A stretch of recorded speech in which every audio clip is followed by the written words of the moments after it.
तर मित्रांनो, मागील त्याला सौर कृषी पंप ही योजना चालू झाली असून त्याला तुम्हाला Maha discount dot in solar MTSKPY index या वेबसाईटवर यायचं आहे. त्यानंतर तुम्हाला इथं मुखपृष्ठ दिसणार आहे. त्यानंतर तुम्हाला मुखपृष्ठाच्या नंतर तुम्हाला मागे त्याला सौर कृषी पंप याचा डॅशबोर्ड दिसेल. डॅशबोर्डवरती आल्यानंतर तुम्हाला योजनेची माहिती तुम्हाला इथं पाहता येणार आहे. या योजनेबद्दल तुम्हाला हे ठळक वैशिष्ट्य तुम्हाला गेल्या व्हिडिओमध्ये मी तुम्हाला सांगितलेलं आहे. त्यानंतर तुम्हाला सर्वसाधारण गटासाठी केवळ 10% रक्कम भरावी लागणार आहे आणि 90% शासन भरणार आहे आणि अनुसूचित जाती जमातींसाठी 5% लाभार्थी हिस्सा आणि बाकीचं 95% शासन असं उर्वरित रक्कम भरणार आहे. जमिनीच्या क्षेत्रानुसार 3 ते 7.5 HP पंप 5 वर्षासाठी तुम्हाला इन्शुरन्ससह तुम्हाला शेतकऱ्यांना लाभार्थ्यांना मिळणार आहे. त्यासोबत वीज बिल नाही, त्याचं चिंताही नाही आणि त्याचं लोड शेडिंग म्हणजे तुम्हाला याचा दिवसा सिंचन सुविधा उपलब्ध होणार आहे. त्याचं तुम्हाला बिल 0 येणार आहे आणि त्यामुळं तुम्हाला या योजनेचा लाभ घेण्यासाठी तुम्हाला तुमच्याकडे कमीत कमी अर्धा एकर आणि जास्तीत जास्त तुम्हाला 7.5 HP पंप मिळणार आहेत. 3 ते 7.5 HP पंप तुम्ही जर घेण्यासाठी इच्छुक असाल तर तुम्हाला या वेबसाईटवर येऊन तुम्हाला इथं ऑनलाईन अर्ज करायचा आहे. त्यानंतर मित्रांनो, तुम्हाला परिपत्रक आणि इथं शासन निर्णय आणि इथं JR तुम्हाला इथं पाहायला मिळणार आहे आणि तुम्हाला वारंवार विचारले जाणारे प्रश्न बी आहेत ते तुम्हाला इथं आणि लाभार्थी सुविधा या पर्यायावरती क्लिक करून तुम्हाला इथं ऑनलाईन अर्ज करायचा आहे.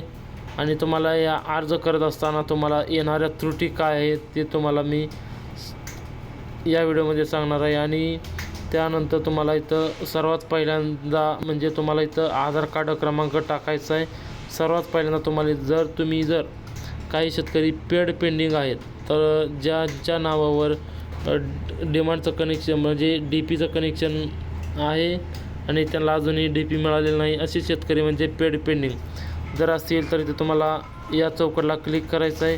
त्यानंतर तुमचा इथं ग्राहक जोडणी क्रमांक इथं टाकल्यानंतर तुम्हाला त्याची माहिती ऑटोमॅटिकली खाली येणार आहे.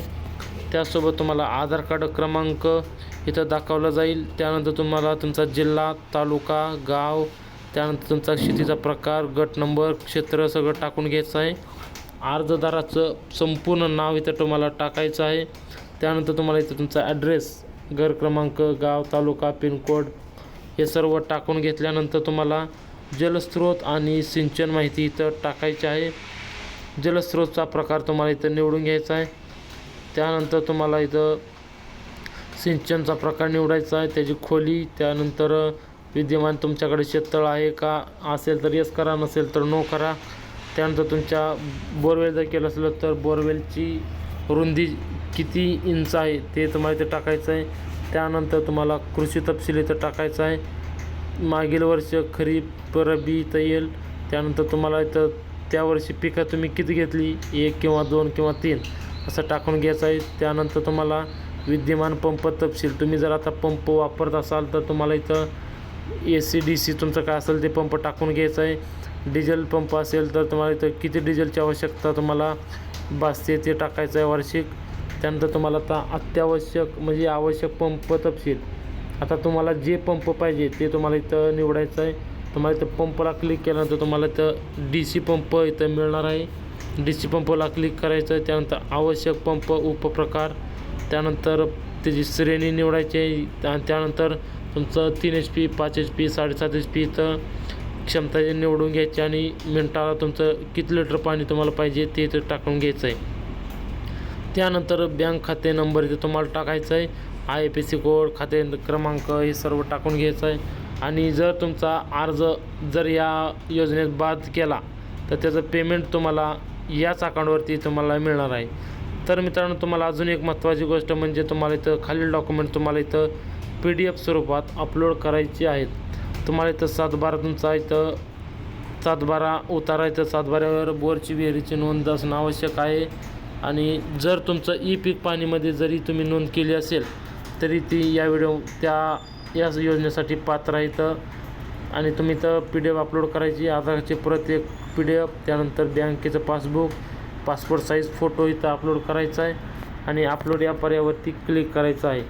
तर मित्रांनो, तुम्हाला ई पीक पाणीमध्ये जरी नोंद केली असेल तरी तुम्हाला या योजनेचा लाभ मिळणार आहे. तर मित्रांनो, या परेशान विरहित म्हणजे महावितरणसाठी तुम्ही ऑनलाईन अर्ज करा. त्याचा तुम्हाला तात्काळ मागील त्याला सौर कृषी पंप या योजनेचा लाभ घ्या आणि ज्यांचा अर्ज लवकर येईल त्याला पहिला प्राधान्य देण्यात येणार आहे असं GRमध्ये सांगितलेलं आहे. ते त्यासाठी तुम्ही या वेबसाईटवर या, ऑनलाईन अर्ज करा. तुमच्या जवळच्या आपले सरकार सेवा केंद्र किंवा कॉमन सर्व्हिस सेंटर किंवा महा ऑफिसशी संपर्क साधून यासाठी तुम्ही ऑनलाईन अर्ज करा. तर मित्रांनो, आपला व्हिडिओ कसा वाटला ते आपल्याला नक्की कमेंटमध्ये सांगा. आणि याबद्दल तुम्हाला जरी कुठं अर्ज करताना कुठं अडचण जर आली तर मला कमेंटमध्ये नक्की सांगा. त्यावर मी तुम्हाला रिप्लाय देईन किंवा त्यावरती तुम्हाला मी एक व्हिडिओ बनवून तुमच्यापर्यंत पोस्ट करेन. धन्यवाद.